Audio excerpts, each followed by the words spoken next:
On this episode of Watch Stuff With Us, we got another MrBallen video reaction.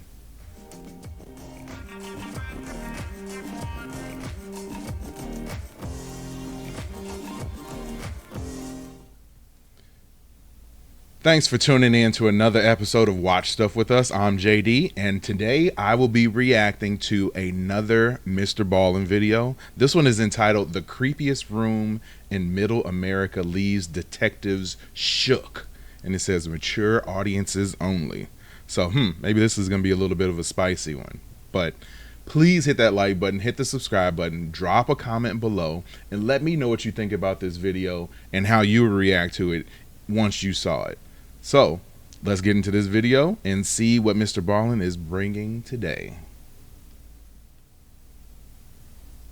I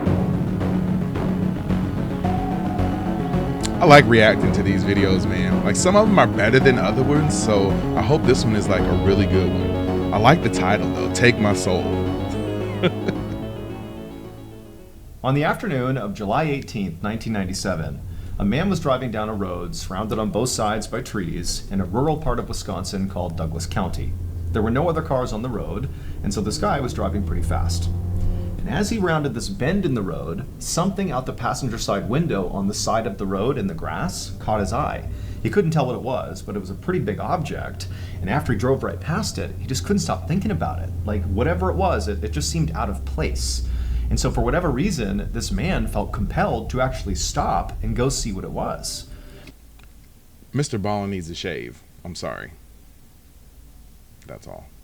And so he slowed down and parked on the shoulder. He got out and began walking along the road back in the direction of this object.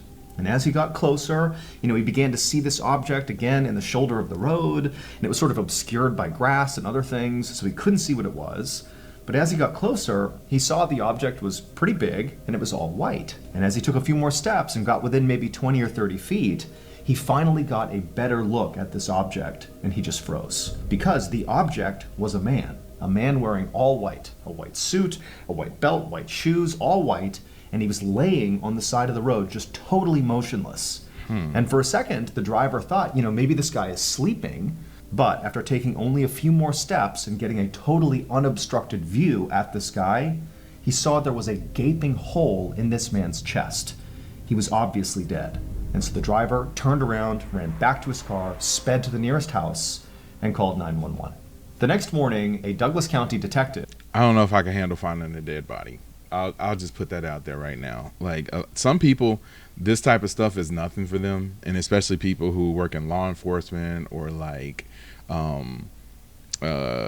emergency services. Like, this type of stuff is nothing for them. But for somebody like me who isn't used to this type of stuff, man, just stumbling upon something like that like would scar me for life. Named Stephen Long was sitting at his desk looking at the photos of the dead man in white. This murder case was less than 24 hours old, but already this was one of the weirder cases that this detective had ever been assigned to. The victim had pretty much immediately been identified because he was carrying on his person his wallet, and in his wallet was his driver's license, and so they knew who he was. But the man in white's identity actually made the whole case more confusing, not less. And Mark had no obvious ties to the area. So what was this rich guy doing 3 hours from home, dressed all in white, getting shot to death on the side of the road? Like, it didn't add up. The dead man was a 45-year-old millionaire named Mark Foster. And Mark lived 3 hours away in Minneapolis, Minnesota, and had no discernible ties to Douglas County. And so the detective was thinking, foul play, what is this rich guy doing here, dressed head to toe, all in white, getting murdered on the side of some local random back road? But things only got more confusing from there. After the medical examiner did Mark's autopsy, he told Detective Long that he had discovered a note inside of Mark's shoe. And the note just said, "Jack Frazier isn't here, but it's Jimmy Bailey, or a lookalike? I hope I'm okay." Now, nobody, including Detective Long, had any idea what this note meant. It was far too cryptic. But when they ran Jack Frazier and Jimmy Bailey's names through their database, the police discovered that both of those men, one, existed, and two, they lived in Minnesota, same as Mark Foster. And so naturally, Detective Long began to suspect that maybe those two men were connected in some way to Mark Foster. Maybe they were involved in his murder, or maybe they were actually his killer or killers. He didn't know, but it was his best lead. So Detective Long decided he would just have to go to Minneapolis to try to find out more. A few hours later, I do like when they show the process of solving a mystery. And I mean, it might just seem like it's basic for anybody to say, oh, let me go look up who these people are and find out. But there always seem to be clues when you have murders and situations like this where, you know, foul play is obviously, you know, taking place. And just the process, like even beyond the actual ins and outs of what happened, just seeing the process and how these detectives go about doing things is super interesting to me. I don't have the stomach for it. I would never want to do this job, but it's very interesting to see how they do this job. Long parked his car at the Minneapolis police station. He got out and walked inside the building. Waiting for him inside was the local detective who Mark had already spoken to. And so after meeting this detective, the two of them went into an interview room where Mark Foster's wife was waiting for them. And right away, Detective Long noticed that she was very pregnant and at least 15 or 20 years younger than Mark. But despite that, she seemed very composed. It would turn out she'd already been told about her husband's death, and she was basically resigned to the fact that she was here to try to answer questions to figure out what happened. She knows the what went detective sat down. down and they began to interview her. And then when they brought up the note that was found in Mark's shoe, specifically when they said the two names that were on that note, Jack Frazier and Jimmy Bailey, when they said that, it triggered something in Mark Foster's wife. She immediately began to cry, and then in between sobs, she would tell the detectives that she knew who those two men were.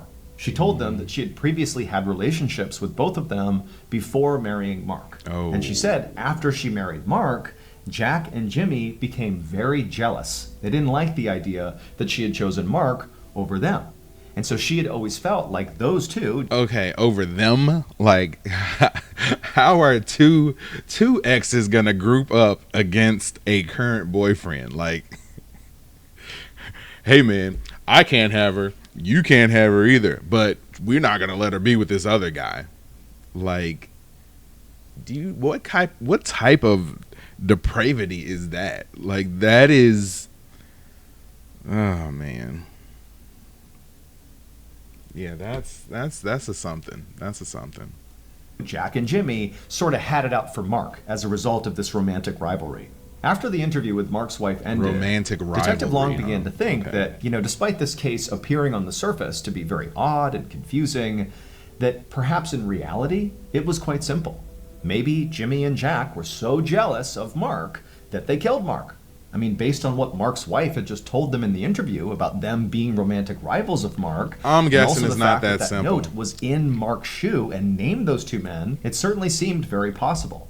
But over the next couple of days that Detective Long began digging into this theory, that theory fell apart. Because it would turn out Jack Frazier and Jimmy Bailey had absolutely airtight alibis. They simply couldn't have been the killers.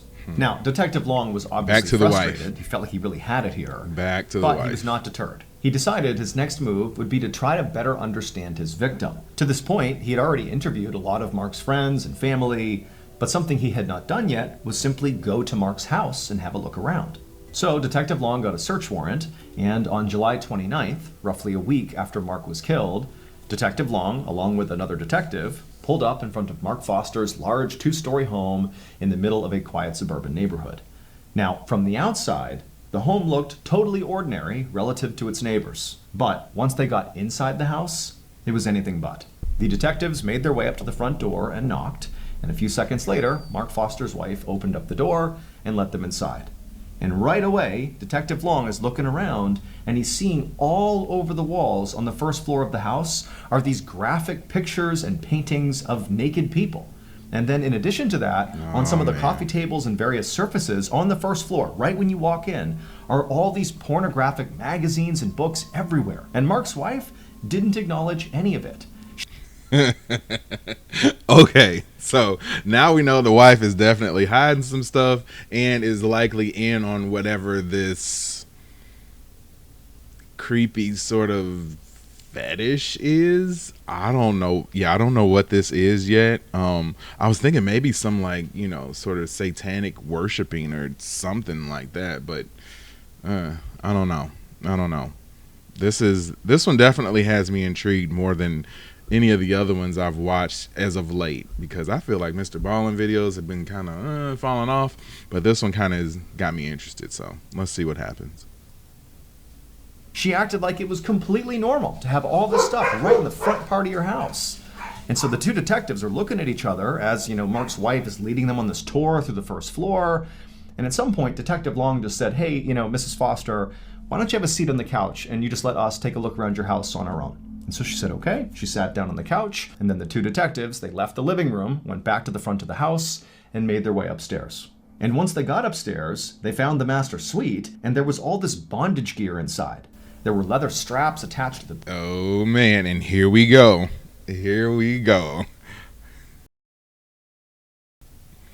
On some stuff.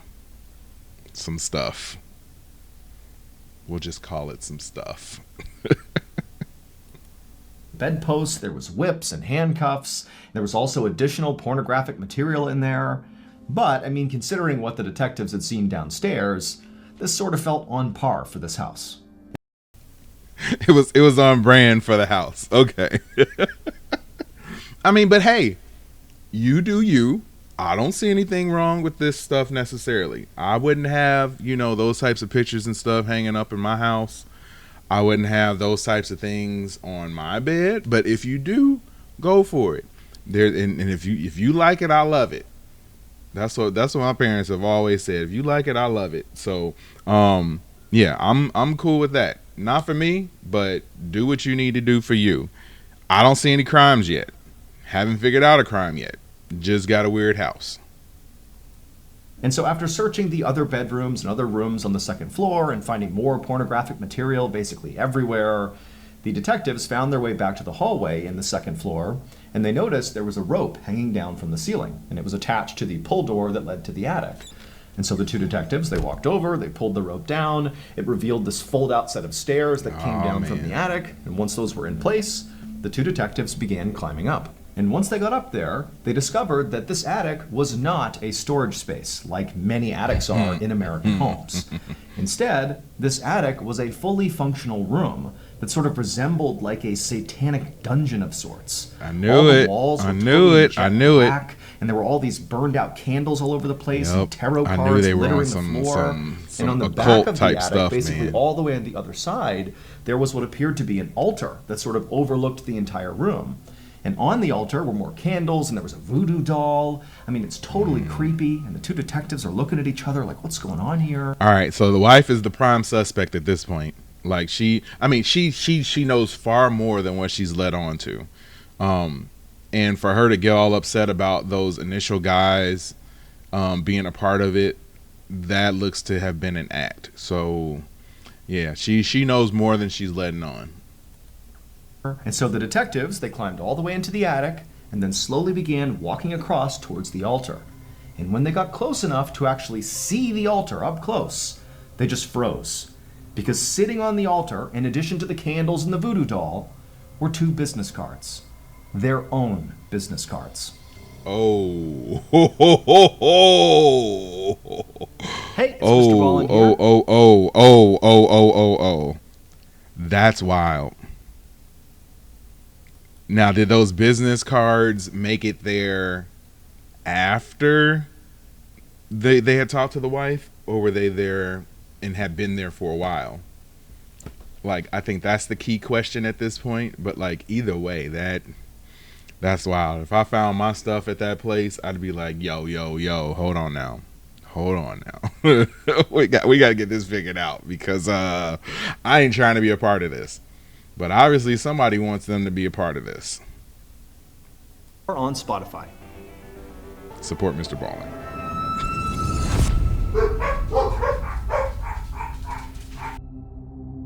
Detective Long and his partner immediately went downstairs and confronted Mark's wife about the attic. Like, what's going on up there? Why are our business cards on your altar?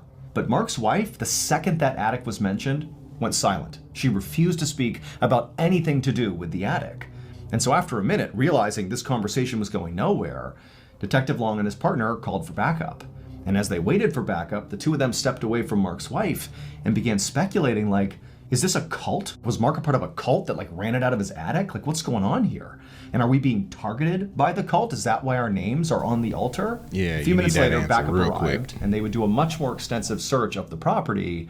But other than finding more pornographic materials and, bondage gear, there really wasn't anything else substantive that connected Mark or his wife to what happened to Mark, or what Mark was even doing in this house. Was he in a cult? They didn't know. And so ultimately, Detective Long and his partner told Mark's wife, who still is being quiet at this point, that she should not leave town because they were going to follow up with her soon. Now, in fairness, Detective Long couldn't tell if Mark's wife was being silent and not talking about what was going on in her house because, she was complicit in some way in what happened to Mark, or if she was maybe being threatened by somebody and she was afraid to talk. They didn't know. I'm going with Either complicit. way, after leaving the property, after the search was over, Detective Long and his partner felt like their next move was to try to learn more about cults. They needed a cult expert. And it just so happened there was an occult bookstore very close to Mark's house. And so they decided they would start there. Man. And right away, this dude their got something decision to do to with go to that bookstore paid dividends, but not how the detectives expected. It would turn out the owner of that bookstore was indeed a cult expert.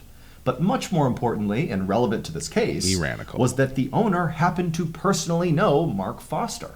And he told the detectives that Mark came to his bookstore all the time, and also the owner said he knew a bunch of Mark's friends. And so by the time the detectives left the bookstore, they had learned a little bit about cults, but more importantly, they left with a list of names the owner had given them of known associates of Mark Foster who maybe were involved in whatever was going on in Mark's house. And so maybe they had information about what happened to Mark.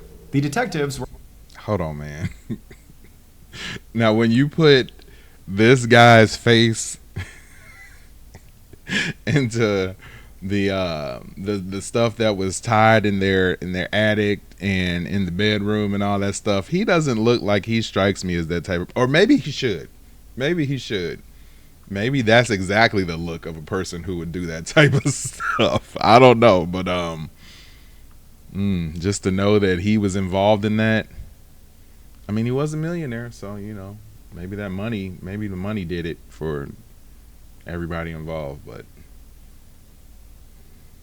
that's certainly a look, especially the top hat. Wonder did he always wear the top hat? Top hat never came off. That's my guess. Were able to track down everybody on this list very quickly, and they were all young people in their 20s.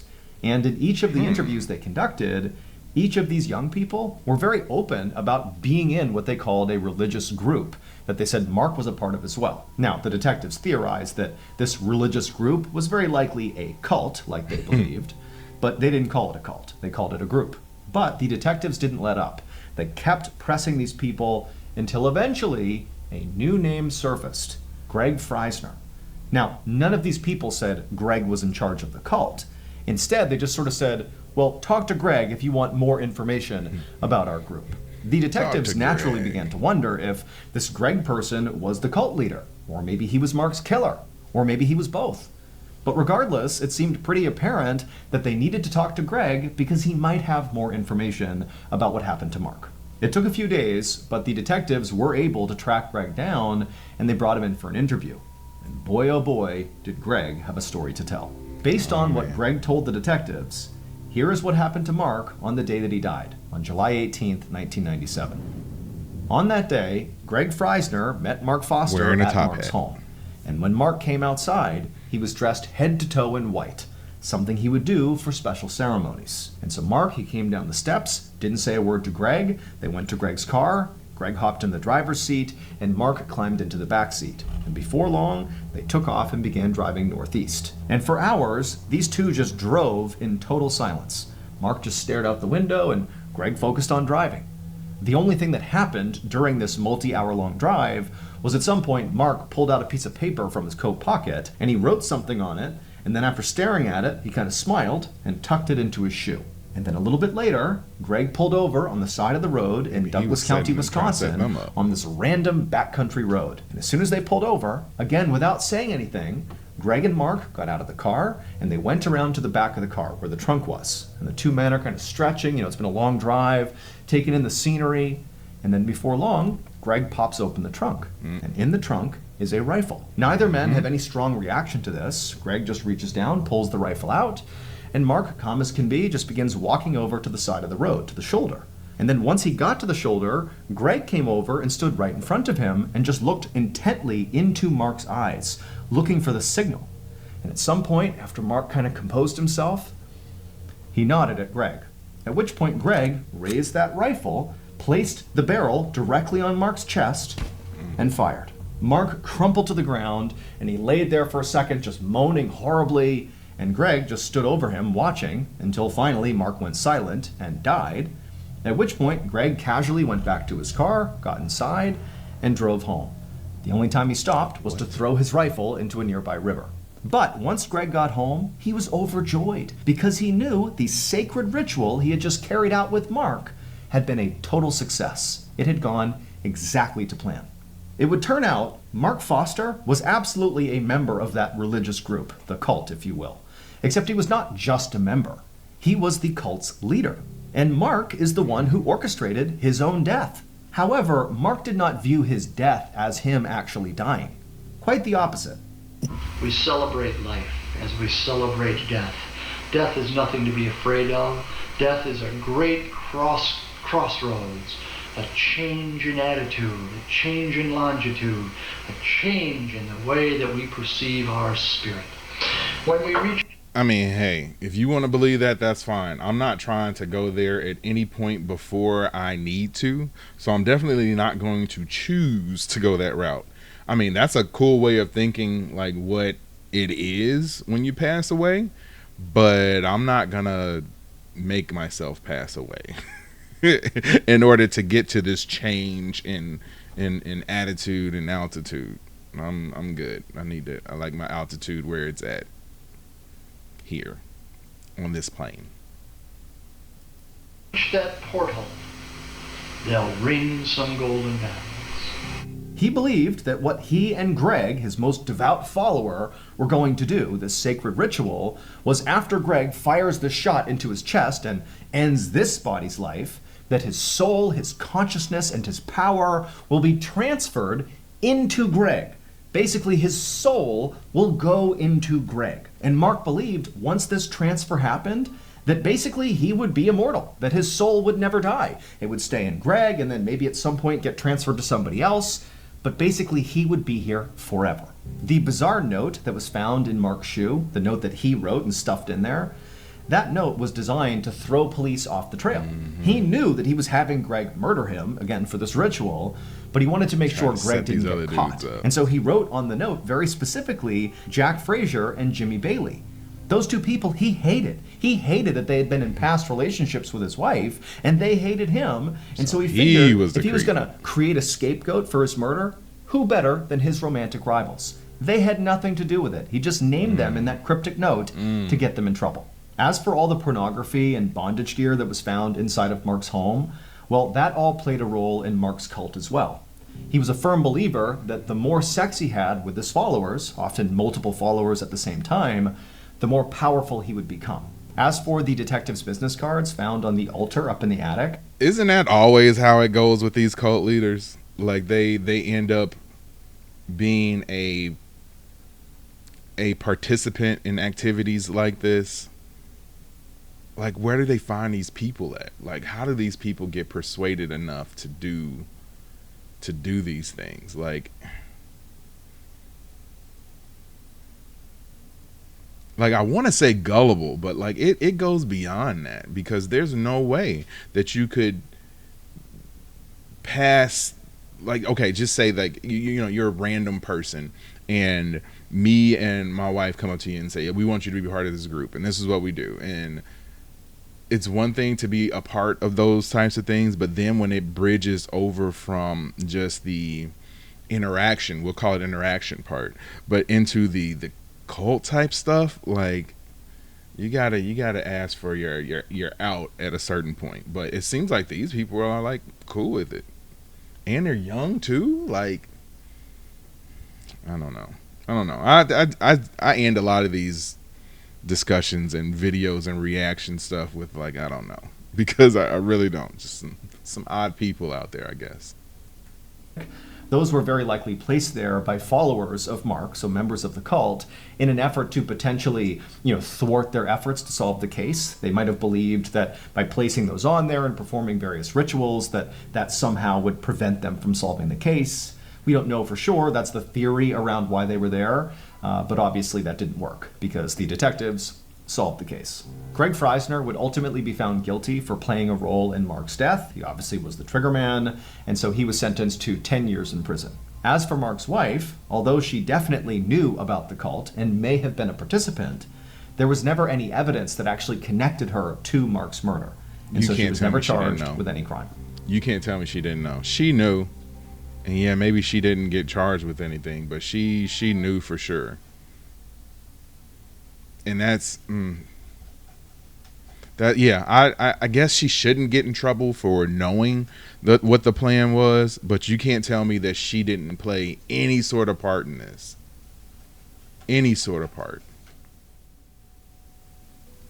And the fact that she knew who her ex-boyfriends were and her reaction when they brought up their names, I guess she just cried. I guess that isn't like a guilt thing. Like, maybe she was just sad because she knew that he was setting them up and trying to get them to be involved in this. But I don't know, man.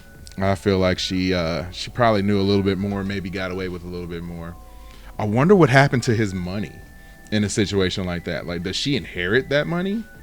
Or does it just poof vanish into thin air? Like, what happens in a situation like that? If you know the answer to that question, please drop a comment below, because that's my one thing that I'm most interested in right now.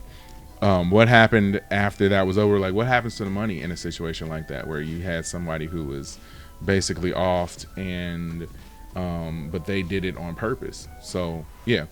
Anyway, this has been an interesting one. I love reacting to these MrBallen videos, and this will not be the last one. If you like it too, go back and watch some of our past videos.